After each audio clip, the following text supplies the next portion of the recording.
And right here in Mongolia, we practice Buddhism. My personal opinion is that it's not a religion, it's a philosophy.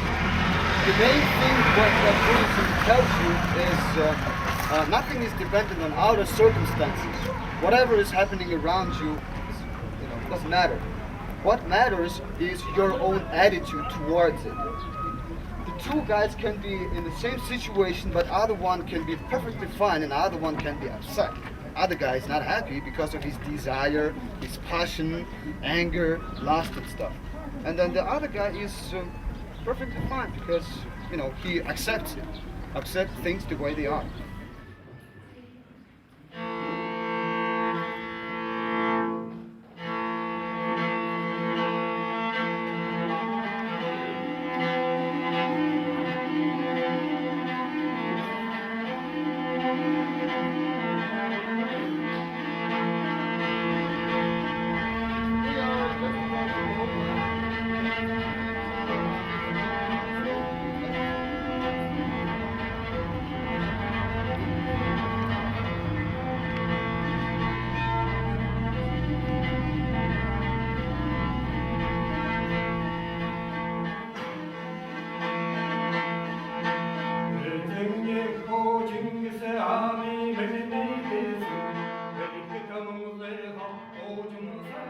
The Western Folklife Center has a history of doing cultural exchanges with different horse and herding cultures, and Mongolia, having the oldest horse culture in the world, has always been a real interest to us.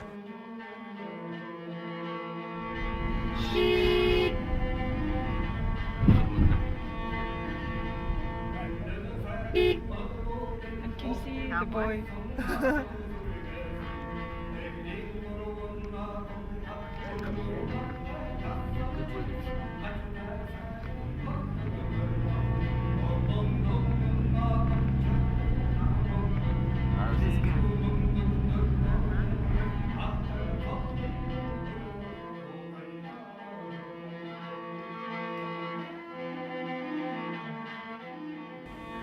I didn't know what to expect. All the kind of jokes I've heard about Mongolia, it just sounds like it's the end of the earth. And I kind of already live at the end of the earth in Montana. I thought, what in the world am I doing here?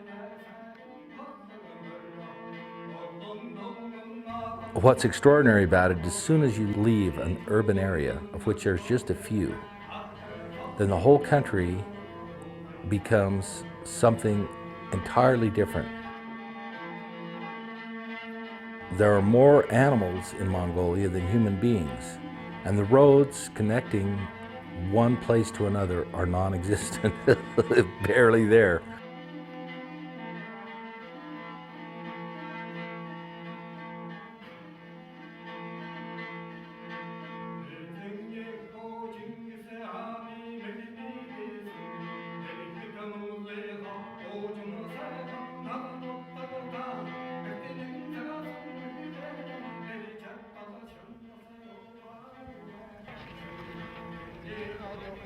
All right, go. Everybody.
Part of the cultural exchange that's been really interesting is watching the musicians, looking at each other's instruments and trading instruments and learning each other's tunes, and the exchange taking place on all kinds of levels.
Their livestock is very gentle. The cattle, the sheep, the horses all stay together in herds because they're herded every day. There's not really a need for fence. Everybody tends them. That's what they do. They tend their livestock. And they don't bunch up. They all herd well. And their horses are something else. They're tough. They're intelligent. This little horse I rode he's a great little horse.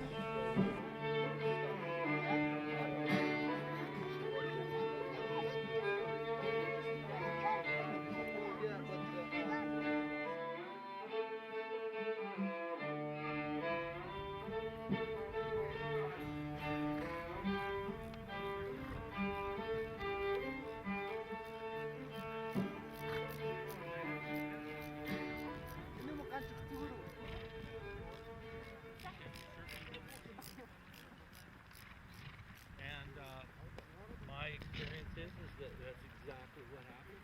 Both good and bad. Yeah.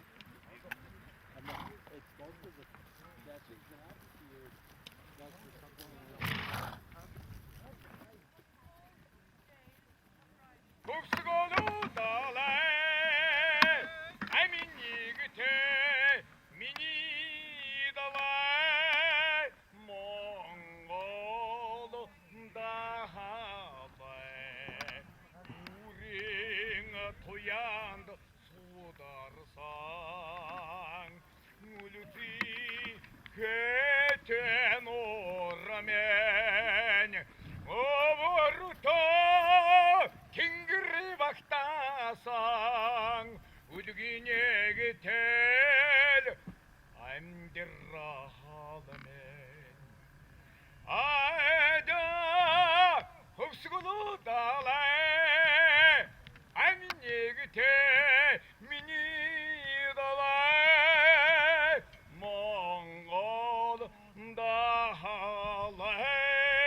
countryside was one beautiful surprise after another for me. It was, you'd round a corner and there'd be these rolling open parks with pine trees in the background, and then, oh, for anybody who likes to ride a horse, it was just heaven, because there's no gates to open, you just head the horse out and you're in open country, and I hope they know how precious what they have is. One thing I really enjoyed about this trip was the spontaneous eruption of music throughout. The herders in the distance would be singing to their goats, and along the trail, Seye or Dawa would break into a beautiful song. It was so refreshing, because in America we seem to be on this kick of you only sing if you're trying to get discovered on American Idol anymore or something. And these people sing for the joy of it, to share a beautiful song, and I hope I can take that home with me and do that in my own music more.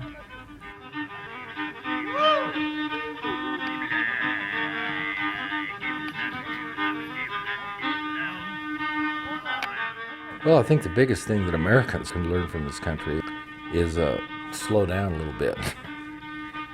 Get a whole lot more done if you don't hurry.